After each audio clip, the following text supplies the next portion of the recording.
Energia renovável e transporte limpo. Hoje a gente vai falar muito sobre carros elétricos aqui no Papo de Especialista. Fica aí.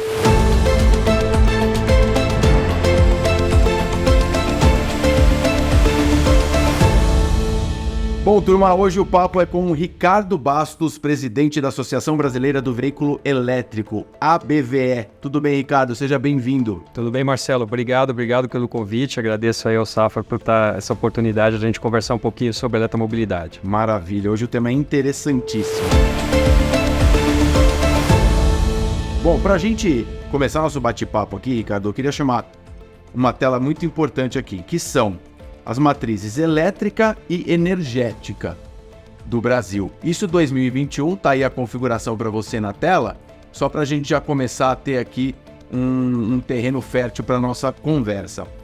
Qual análise você faz hoje do atual posicionamento do Brasil nessa questão, Ricardo? Bom, primeiro, uma grande oportunidade para o Brasil. Eu acho que esse quadro aqui mostra que nós temos, primeiro, energia limpa, energia renovável, quando a gente coloca também biocombustíveis, né, na parte elétrica, e uma grande oportunidade para o setor automotivo brasileiro.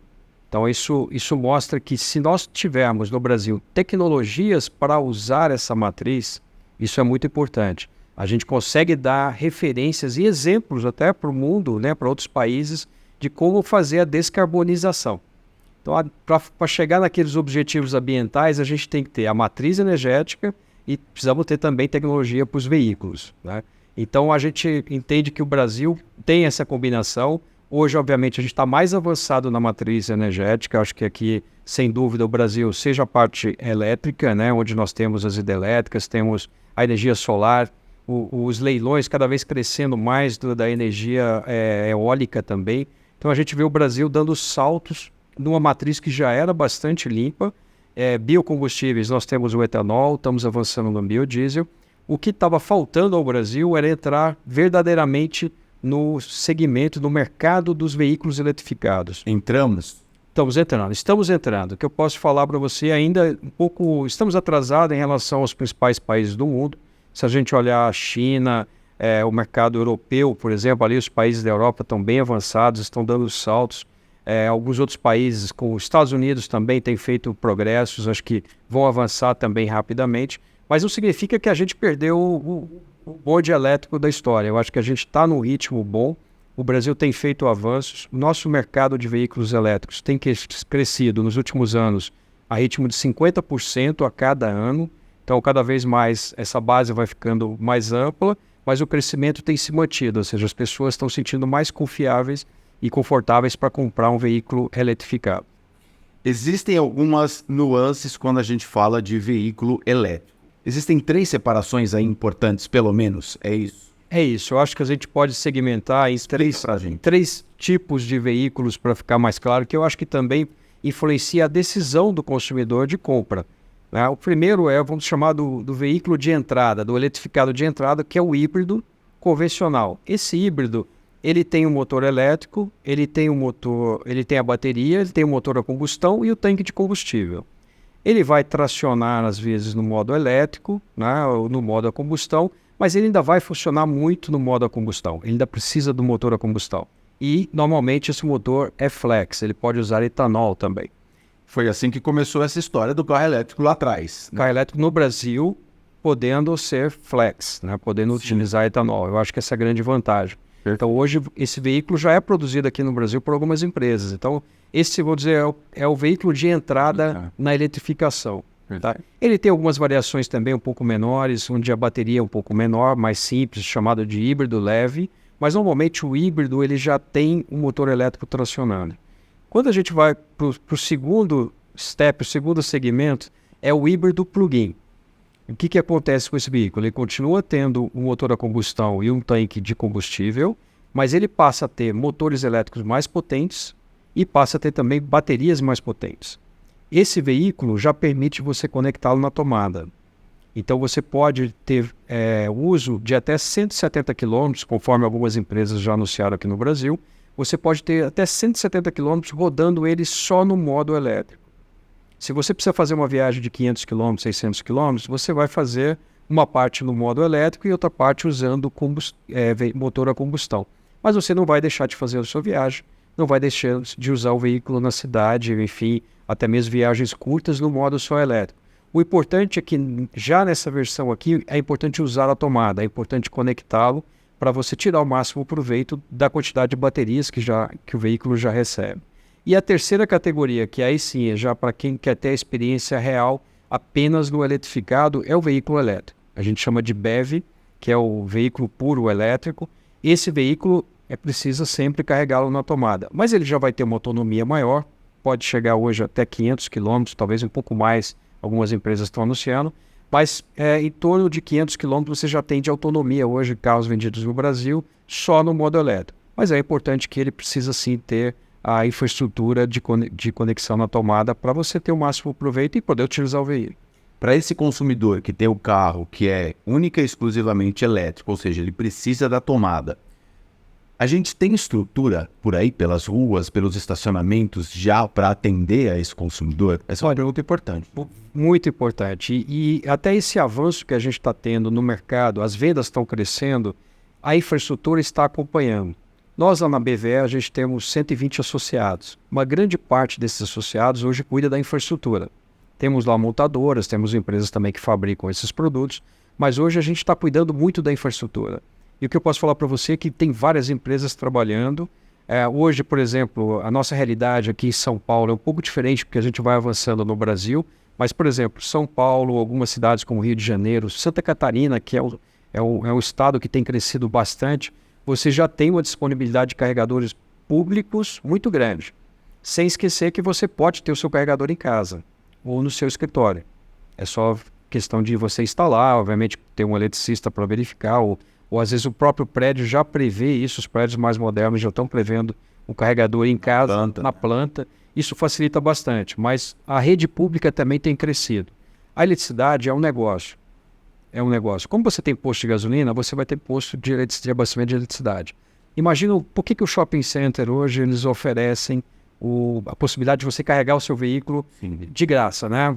Não existe de graça, mas o cliente que vai ao shopping ele consegue. É um atrativo. A pessoa vai lá, deixa o carro carregando 1 hora, 2 horas, 3 horas, aproveita e almoça no shopping, faz as compras. Então, isso acaba sendo um atrativo. Uma cortesia. Uma cortesia que vai chamar a demanda para o próprio shopping.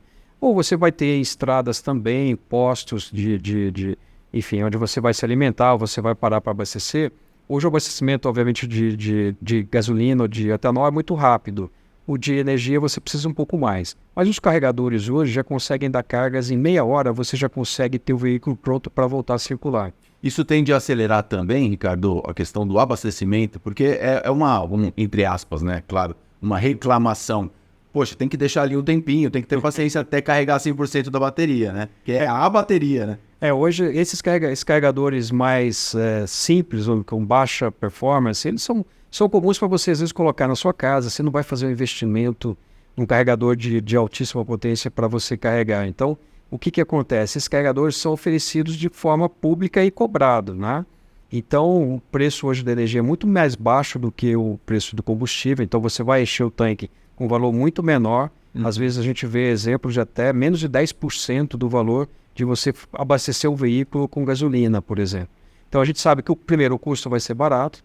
A questão da disponibilidade, ela tem chegado.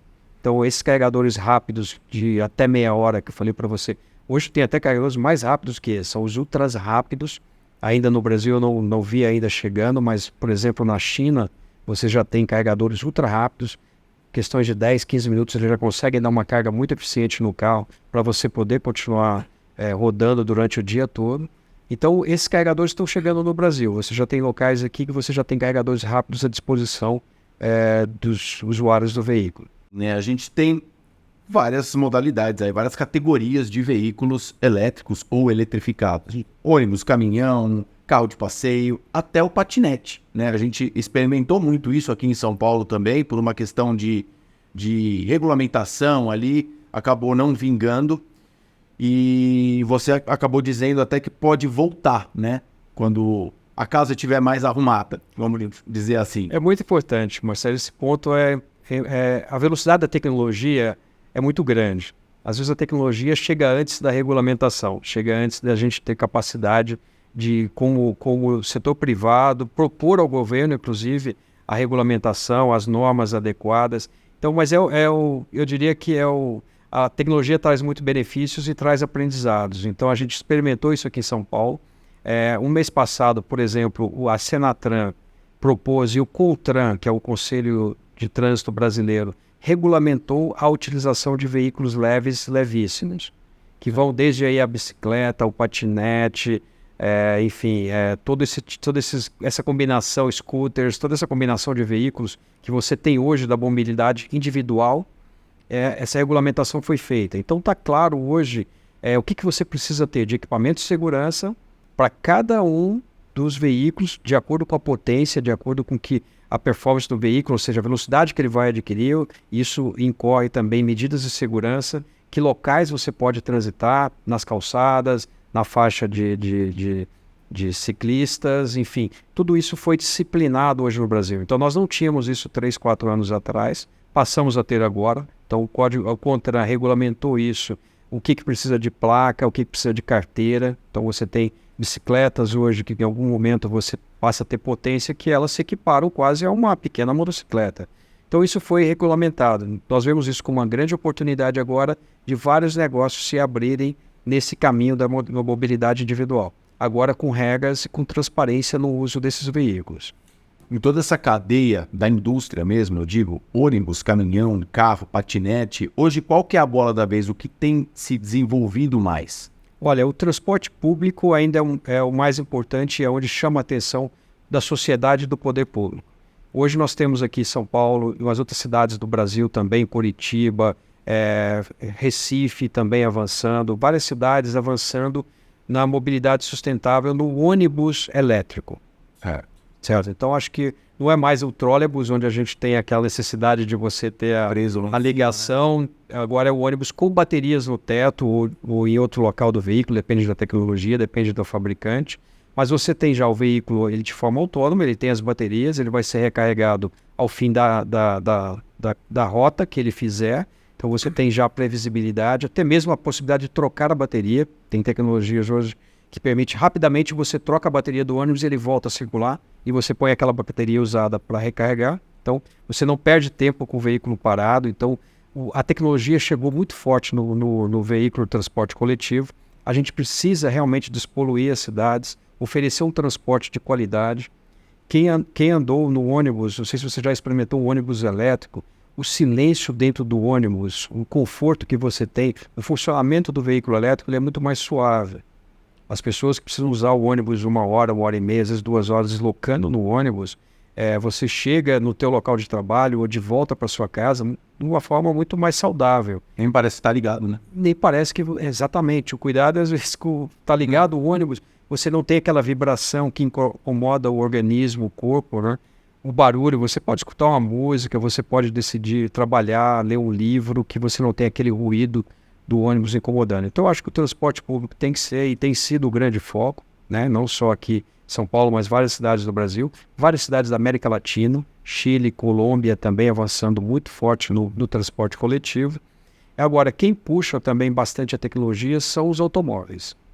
Eu acho que aí a gente precisa prestar atenção também aqui no Brasil, porque os automóveis também nos ajudam a trazer mais tecnologia, a poder usar todo aquele leque de soluções que nós temos aqui no Brasil do ponto de vista de energias renováveis. O automóvel permite você ter uma combinação maior de tecnologias. A gente explicou das 3 possibilidades de veículos eletrificados.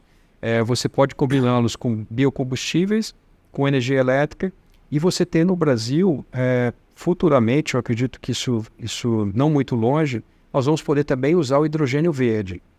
Bacana. Que é mais um ingrediente dessa matriz que precisa ser colocado ali, que é muito importante, que o Brasil pode dar um salto. O hidrogênio ele pode ser produzido do etanol, por exemplo, né? Ele pode ser extraído do etanol, pode ser extraído de gás, enfim, da água também.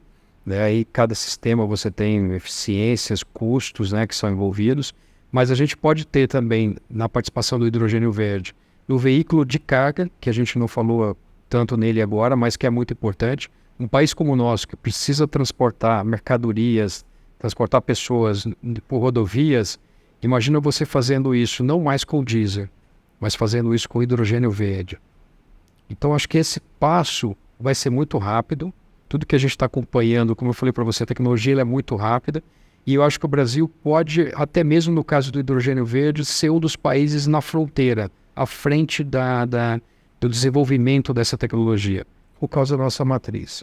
Por falarem muito rápido, como você disse, Ricardo, eu tenho impressão, uma percepção minha, tá? De que no último ano, vamos colocar um período aí, eu tenho ouvido falar muito sobre carro de passeio elétrico. Tá. E você já citou que há um descompasso do Brasil com China, por exemplo, outros países da Europa também, enfim. Está acelerando esse processo aqui? A gente está num outro ritmo? Em que papel que a gente está cumprindo nessa questão de carros elétricos de passeio? De passeio. Bom, o Brasil ele está numa velocidade, como eu falei, 50% de crescimento parece muito, mas a base foi muito pequena. Não faz nem 5 anos que nós comemoramos 1.000 unidades de veículos eletrificados vendidos no ano.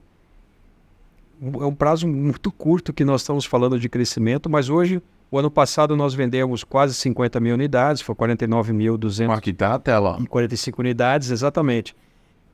Mais de 10 milhões no mundo. No mundo. O mundo está muito acelerado. A China está vai chegar logo mais a 40% das vendas já serem de veículos elétricos. China é impressionante a velocidade. Estados Unidos vai crescer também. A Europa tem crescido também de forma muito sustentável. Outros países ainda estão avançando um pouco mais lento, mas se você olhar a China, a Europa, Estados Unidos, 3 países importantes que normalmente puxam essa corrida, estão à frente, né? Na Europa ali você tem alguma variaçãozinha, mas você tem França, Alemanha, Inglaterra, a própria Itália, que tem a questão dos prédios antigos, é mais difícil você colocar carregadores. Resistente. Mas a Itália também crescendo, né? Um pouco mais lento, mas você tem... França, por exemplo, já conta até com carros a hidrogênio, uma pequena frota já rodando dentro de Paris. Então você tem a velocidade dessas tecnologias chegando muito rápido. O Brasil, ele fez um movimento, ele está fazendo um movimento. O Brasil chamou a atenção, nós temos vários investimentos chegando aqui para todos esses segmentos pesados, caminhões, tem caminhões chegando, empresas chegando para fabricar caminhões elétricos, empresas já instaladas no Brasil há muitos anos, fabricando caminhões elétricos aqui no Brasil já. Temos ônibus sendo fabricados aqui no Brasil também, então nós estamos falando de trazer veículos importados. Automóveis, nós temos a primeira tecnologia, os híbridos convencionais. Nós ainda não temos no Brasil a produção de plug-ins. Então, assim, o Brasil ainda precisa dar vários passos para ele poder alcançar o que, por exemplo, outros países estão fazendo. A gente espera contar um pouco mais com o apoio do governo, principalmente o governo federal. Eu acho que hoje nós temos uma autorização que já vem desde 2016 para importar automóveis eletrificados com redução de imposto de importação. Está havendo um debate para ver se isso será mantido ou vai acabar. A gente tem defendido que mantenha por mais algum período de tempo. A gente precisa ainda tentar alcançar números que dê à nossa indústria fôlego para produzir localmente todas as tecnologias. Vai ajudar no preço. E ajudar no preço, o consumidor também. Se você fizer agora um movimento no imposto de importação dos automóveis, com certeza isso vai impactar para o cliente. Essa velocidade que a gente falou dos 50%, com certeza ela vai reduzir. Não só pelo crescimento da base, mas pelo aumento de preço. E a gente sabe, preço e demanda, você vai ter uma redução. Então o Brasil, espero que a gente não tenha esse passo atrás, mas é uma coisa que a gente tem defendido bastante, que o Brasil ainda precisa continuar tendo políticas. Essa do imposto de importação é uma. A gente falou também de IPVA, acho que o IPVA ajuda muito o cliente, a decisão de compra do veículo. Vários estados, vou pegar o exemplo do Distrito Federal. O Distrito Federal fez uma legislação de 5 anos de isenção do IPVA para veículos eletrificados. Total, por 5 anos. Depois, no 6º ano, ele já volta a arrecadar. Mas por 5 anos, o mercado de eletrificados saltou. Hoje o Distrito Federal é o nosso 5º melhor mercado no Brasil de vendas de eletrificados. Porque é uma janela para você apresentar esse produto, né? A pessoa vê ali no dia a dia o impacto no cotidiano da vida dela, né? Exatamente. A gente tem trabalhado muito, conversado. São Paulo, nosso governador aqui falou que vai fazer essa concessão também. A gente está trabalhando com eles. Mas eu acho que assim, o Brasil precisa trabalhar também com uma política nacional de eletromobilidade. Eu acho que aí a responsabilidade é governo federal e Congresso, né? O nosso Congresso deu um grande exemplo aí semana passada com a reforma tributária. Eu acho que o plano de mobilidade, eletromobilidade é muito importante, é onde ele vai balizar que todas essas tecnologias, usando a matriz energética, elas possam ser combinadas e o Brasil possa dar saltos. O que nós queremos na frente? Primeiro, que o Brasil utilize essa matriz energética que ele tem renovável nos veículos, que a gente tem nas nossas cidades o silêncio, menos poluição, qualidade de vida para as pessoas, que esse é o ponto principal. Mas nós queremos geração de renda também, geração de emprego, de riqueza. O Brasil tem que ser um produtor de tecnologias eletrificadas. Nós temos que produzir os carros aqui. Nós temos que ter centros de desenvolvimento de tecnologia. Hoje, o híbrido flex, por exemplo, foi desenvolvido no Brasil. Ele está sendo desenvolvido e aplicado aqui com tecnologia brasileira. Esse é um veículo que você pode manter por muitos anos ainda, desde que você tenha biocombustíveis. Agora, nós precisamos falar também com o elétrico. Nós precisamos ter o elétrico aqui no Brasil. Sim. Nós precisamos colocar os nossos engenheiros para trabalhar em cima dessas combinações possíveis. As baterias hoje, não existe mais uma bateria de um tipo único, de lítio, por exemplo. Lítio são as comuns, mas hoje você já tem baterias avançando em outros minerais, em outros produtos, outras tecnologias. Então, o hidrogênio, quando a gente tiver realmente aí o hidrogênio mais presente, o veículo a hidrogênio não precisa de muita bateria. Então você já reduz o custo do veículo bastante quando você tira a quantidade de baterias dele. Isso parece que o veículo a hidrogênio vai ser muito mais caro, algo distante. Talvez ao contrário, ele seja mais barato do que o veículo elétrico puro. Agora, para esse ano, a expectativa da ABVE é 70 mil veículos elétricos vendidos. Eu acredito que vamos bater os 75, tá? Eu estou mais otimista, isso foi no começo do ano. Olhando os números agora, eu estou otimista que nós vamos chegar a 75 mil unidades, talvez até superar esses 75 mil, que já dá aí um pouco mais de 50% de crescimento em relação ao ano passado. Acredito também que o que está acontecendo nesse primeiro semestre vai continuar no segundo, que é o crescimento dos plugins, que é o híbrido plug-in e o elétrico puro, cresceram 200% em relação ao ano passado. Bastante. Enquanto as vendas cresceram 50% de eletrificados, se a gente olhar só essas duas combinações, plugins, eles cresceram 200% sobre o ano passado. Ou seja, isso significa que as pessoas estão confiando mais, estão acreditando, estão experimentando, estão gostando e estão direcionando a compra para os plugins. Isso é um movimento aí que a gente analisa muito importante. Para terminar nosso papo, Ricardo, aquela pergunta de $1 milhão. Que a gente estava, inclusive, conversando antes da gravação também. Quando que vai ser comum as pessoas terem carro elétrico no Brasil? Não estou falando de China, Europa, enfim. Aqui no Brasil, eu vou ter, o Levi vai ter, meu vizinho vai ter. Quando que vai se dar isso? Existe essa perspectiva? Olha, quando a gente olha todo o Brasil, é importante, né? A gente tem muitos movimentos que a gente às vezes se concentra no Sudeste e no Sul. Mas eu acho que para a gente ver isso mais comum no Brasil, mesmo aqui para nós, eu acho que vamos precisar mais ainda um par de anos, viu? Mas não vou Vai fugir. chutar, nem fugir dessa pergunta. Eu acho que mais 2 a 3 anos, vai ser muito mais comum hoje do que a gente pensa ter carros eletrificados circulando. E aí não falo só dos híbridos, eu falo dos híbridos plug-ins e dos elétricos. Muitos lançamentos estão sendo preparados para o Brasil, a gente tem acompanhado muito na nossa associação. Eu acho que as normas, por exemplo, a partir do 2025, o Brasil vai ter um salto na norma de emissão para carros a combustão. Isso significa que os carros a combustão vão ter que atender limites mais severos, vão ter que colocar mais tecnologia, vão encarecer um pouco mais. O que isso acontece? A distância de preço entre um carro eletrificado e um carro a combustão, ela tem reduzido ao longo dos anos, por conta desses requisitos de emissões, de meio ambiente. O carro eletrificado ele já parte com toda a tecnologia que você tem à disposição. Conectividade, a questão da direção autônoma, já tem nível muito alto de você tem hoje de tecnologia dentro desses veículos. Enquanto o carro a combustão, ele vai subindo nisso, porque o consumidor vai exigindo esse tipo de equipamentos também, além dos ambientais. Então essa diferença de preço está diminuindo e nós acreditamos que esse prazo de 2, 3 anos, com certeza, a decisão de compra pelo eletrificado vai ser muito grande.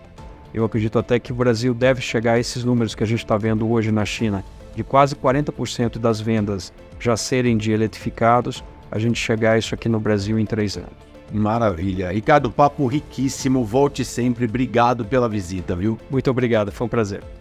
Turma, a gente se vê no próximo Papo de Especialista. Até lá. Obrigado pela companhia.